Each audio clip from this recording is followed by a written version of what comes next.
Bonjour la famille, j'espère que vous allez bien. De mon côté, ça va super bien. Bienvenue de nouveau sur ma chaîne Alliance M Éducation. Dans la vidéo d'aujourd'hui, nous allons parler du monde du travail ici au Canada. J'ai écouté plusieurs témoignages de mes frères et sœurs africains qui se sont fait renvoyer de leur travail après 2 jours à peine qu'ils aient commencé. Donc, après 2 jours après l'embauche, ils se sont fait virer. J'aimerais vous parler d'un élément que vous ne semblez peut-être pas savoir, c'est ce qu'on appelle la période de probation.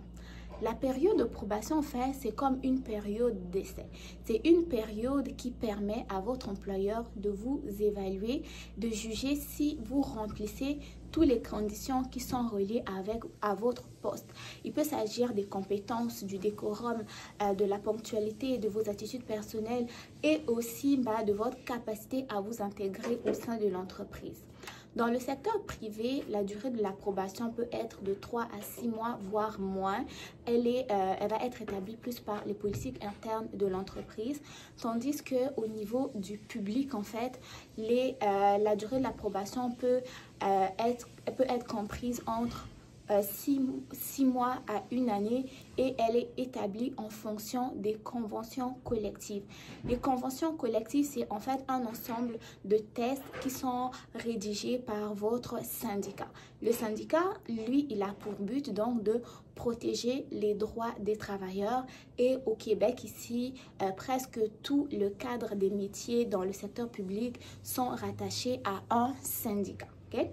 Donc, une fois que vous entamez donc votre période de probation, comme je l'ai dit, l'employeur donc va vous évaluer selon les critères qui sont liés au poste auquel vous occupez. Si à un moment donné, il juge que vous n'avez rien à faire dans ce poste-là, vous ne remplissez aucun critère parce que vous n'avez pas les compétences, vous ne respectez pas le décorum, vous n'êtes pas ponctuel, vous n'arrivez pas à vous intégrer au sein de l'entreprise, l'employeur du secteur privé peut décider du jour au lendemain de mettre fin à votre contrat avec ou sans préavis. OK? Donc, c'est ça le domaine du privé. Alors qu'au niveau du secteur public, vraiment, si vous ne remplissez pas les critères de votre poste, au niveau du décorum, par exemple, vous avez un peu d'ambiguïté avec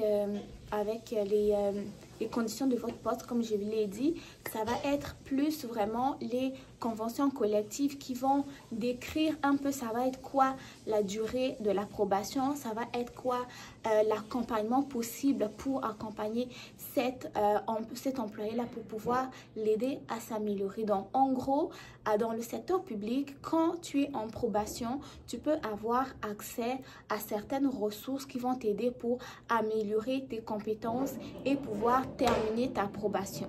Alors qu'au privé, tu peux commencer lundi, mardi, ton employeur te dit non, tu ne respectes aucun critère lié au poste pour lequel tu as postulé ou pour lequel tu as été engagé. Je ne veux plus de toi, on te vire, point barre. OK? Donc, c'est pour ça que certaines personnes vont être embauchées 2 à 3 jours après, ils sont virés, ils ne comprennent pas. Donc, en gros, lorsque vous êtes embauché au Canada, votre poste là, vous ne l'avez pas encore acquis. Vous devez terminer la période de probation pour pouvoir être titulaire de votre poste. OK? Et la durée au niveau du public va dépendre vraiment des politiques de l'entreprise, alors que dans le secteur privé, presque tous les cadres de métier en fait sont rattachés à des syndicats. Ça va être à vous de vous renseigner à savoir si j'arrive pas à remplir les critères, les conditions de mon poste, quels sont mes recours, le syndicat peut m'aider dans quoi là-dedans. Généralement, lorsque vous êtes en période de probation, vous n'êtes pas encore syndiqué, mais vous avez quand même la possibilité de lire un peu vos conventions collectives, à savoir c'est quoi la période de probation. S'il y a un problème pendant ma période de probation, qu'est-ce que je peux faire pour y remédier? En fait, les conventions collectives sont là pour aider non seulement les employés qui sont déjà syndiqués, mais ceux qui ne sont pas encore syndiqués, ça vous donne un peu certaines lignes directrices à suivre pour éviter d'être renvoyés. OK? Donc, une fois que on va prendre un scénario que ce soit dans le domaine public, domaine privé, vous avez réussi cette fois-ci votre période de probation, vous êtes titulaire de votre poste, vous continuez votre emploi. Sauf que si du jour au lendemain, l'entreprise fait faillite ou l'entreprise a des problèmes au niveau budgétaire, l'entreprise peut décider de résilier votre contrat et vous perdez simplement votre contrat. Vous allez avoir un peu d'argent pour survivre pendant le chômage et après, c'est tout. Ça va être à vous de trouver un autre travail après.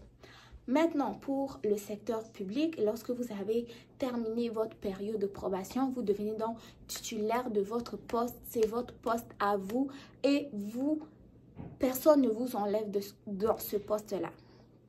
Si un jour vous avez un problème avec votre employeur, on veut vous renvoyer pour des motifs un peu ambigus, c'est à ce moment-là que vous faites appel à votre syndicat. Vous expliquez la situation et ça va être votre syndicat qui va venir vous défendre. En gros, dans le secteur public, là, on ne vire pas les gens un peu pour ci, pour rien, n'importe comment. Là. Dans le secteur public, les choses sont comme un peu réglementées, comme je peux vous dire. Lorsqu'il y a un problème, il y a des recours possibles. Il va y avoir un peu des interventions, syndicats et autres, jusqu'à ce que si vraiment la raison pour laquelle on veut vous virer, le syndicat ne peut pas du tout. En fait, c'est une raison tellement grave que le syndicat ne peut pas vous défendre. Là, vous n'aurez pas le choix, vous allez être viré. Mais aussi longtemps que vous avez des situations, vous devez en parler avec votre syndicat parce que c'est ça le rôle des syndicats, c'est donc veiller au respect des droits des travailleurs, ce qui est le contraire des autres professionnels. Les autres professionnels, eux, ils sont là plus pour veiller à la protection du public. Donc, en gros, pour les personnes qui travaillent dans le secteur public, dans des métiers réglementés, eux, ils vont avoir comme deux types, comment on dit? Ils sont comme soumis à je ne dirais pas deux commissions, mais deux institutions. Il va avoir l'autre professionnel qui te délivre ton permis d'exercice, qui te donne le droit d'exercer. Lui, son rôle va être de veiller à ce que tu aies les compétences nécessaires pour pouvoir exercer ton emploi parce que lui, son rôle, c'est veiller à la protection du public. Et il y a aussi le syndicat, lui, qui va veiller sur la protection et le respect de tes droits en tant que travailleur. Donc, je fais cette vidéo simplement pour vous dire que lorsque vous commencez un nouvel emploi, si c'est dans le secteur privé, renseignez-vous toujours à savoir c'est quoi la durée de l'approbation, c'est quoi les critères qui sont liés au poste parce que la plupart du temps, quand on cherche un emploi, surtout avec les temps durs que nous sommes en train de traverser, il suffit simplement d'être embauché et paf, on commence. On ne sait pas trop c'est quoi nos droits, ok? Donc, renseignez-vous toujours à savoir c'est quoi la durée de l'approbation, c'est quoi les attentes de votre employeur par rapport à votre poste. Si c'est respecter le décor, c'est quoi le décorum qui est exigé, c'est quoi les heures de début de travail et respecter vraiment toutes les conditions qui sont liées à votre emploi pour éviter d'être renvoyé pendant la mi-probation.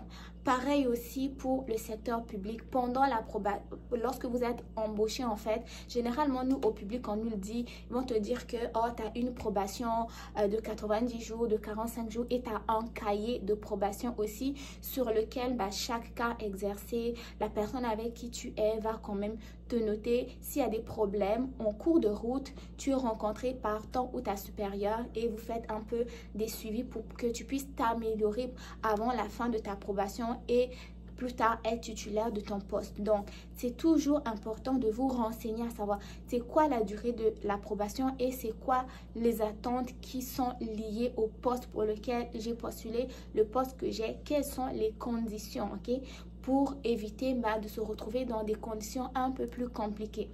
Maintenant, sachez aussi que tu sois en probation, lorsque vous êtes en probation, vous avez quand même des droits. Il ne vous suffit pas, tu es embauché et puis du jour au lendemain, on te vire sans rien. Les travailleurs aussi ont quand même des droits. Ça va être à vous de vous renseigner à savoir lorsque je suis renvoyée pendant la mi-probation, quels sont les recours possibles et tout cela. Vous pouvez retrouver des liens sur Internet à savoir les conditions, les droits des travailleurs au Canada. Allez aussi consulter le site de la CNSST parce que pendant l'approbation, si vous arrive un accident de travail, comment est-ce que cet accident-là va être pris en charge? Est-ce que c'est quoi les compensations financières que vous allez avoir? Non les gars, je faisais cette vidéo à titre vraiment informatif parce que j'ai vu plusieurs personnes dire que moi j'ai été renvoyée 2 jours après avoir commencé mon travail, c'est pas normal et tout. Mais sachez que la période de probation existe. Moi je suis passée par des périodes de probation aussi avant d'avoir mes postes au public, et ce qui est cool avec le public, c'est que une fois que tu as passer ta période de probation, tu as quand même une sécurité d'emploi, ok? Au public, tu travailles pour la fonction publique, tu as une sécurité d'emploi. Contrairement au privé, il n'y a quand même pas de sécurité d'emploi parce que du jour au lendemain, l'entreprise peut faire faillite, l'entreprise peut fermer, l'entreprise peut être vendue et puis là, tu perds ton travail et tu dois chercher un autre travail. Alors qu'au niveau du public, oui, il va y avoir des coupures de poste, mais généralement, les personnes qui perdent leur poste sont réorganisés dans d'autres services. Ils ne sont pas virés et restent à la maison sans rien faire parce que là, les syndicats vont quand même embarquer. Donc, au public, comme je vous l'ai dit, presque tous les cadres de métier sont comme syndiqués. Les infirmiers auxiliaires, les enseignants, les éducatrices à la petite enfance, les médecins, les avocats et autres. Et voilà. Et donc, pour être membre d'un syndicat, vous devez quand même payer des cotisations syndicales qu'on nous enlève à chaque 2 semaines quand nous recevons notre paye. Et oui, vous payez, mais lorsque vous avez des difficultés, il faut vraiment faire appel au syndicat pour que le syndicat vienne vous aider. Donc, n'ignorez pas l'existence des syndicats, c'est très important. Et si vous n'avez pas encore été syndiqué, renseignez-vous, c'est quoi les conditions, vraiment comprendre vraiment tout ce qui est compétences, exigences de votre poste afin de mieux vraiment réussir votre période de probation et avoir la tranquillité plus tard. Ça ne veut pas dire non plus qu'une fois que vous réussissez la période de probation, vous pouvez faire n'importe quoi, ce que vous voulez, ne pas respecter le décorum et autres. Non, non, non, non, non, non, non, non, non. Même si tu es syndiqué, tu dois toujours continuer à respecter le décorum, les exigences, l'intégration au poste et autres, mais juste qu'il va avoir le syndicat s'il y a des menaces de renvoi abusif sans cause, sans réel motif, là le syndicat va embarquer. Mais si tu viens toujours en retard, c'est toujours toi 1-2 heures en retard, c'est toujours toi qui colle malade, c'est toujours toi qui ne respecte pas ton poste, c'est toujours toi qui est habillé façon. Là, ton gestionnaire va te rencontrer, on peut te donner des préavis aussi, tu vas appeler le syndicat, mais sachez que les gestionnaires là aussi, là, quand ils vous font des avertissements, ils écrivent, le syndicat va venir pour te défendre, regardez, il a fait ça là, tu vas avoir quoi pour te défendre, tu peux être aussi viré, donc ne prenez pas cela. Donc, partagez la vidéo si vous l'avez aimé, si c'est quelque chose que vous ne saviez pas, ben, je suis contente de vous l'avoir appris. Et de grâce, lorsque vous allez trouver un nouvel emploi, maintenant renseignez-vous sur la période de probation et les conditions qui sont reliées à votre poste pour éviter de perdre votre emploi alors que vous commencez à peine de l'exercer, ok? Prenez soin de vous, bon succès dans vos différentes démarches. On se dit à très bientôt pour une nouvelle vidéo. Bye bye.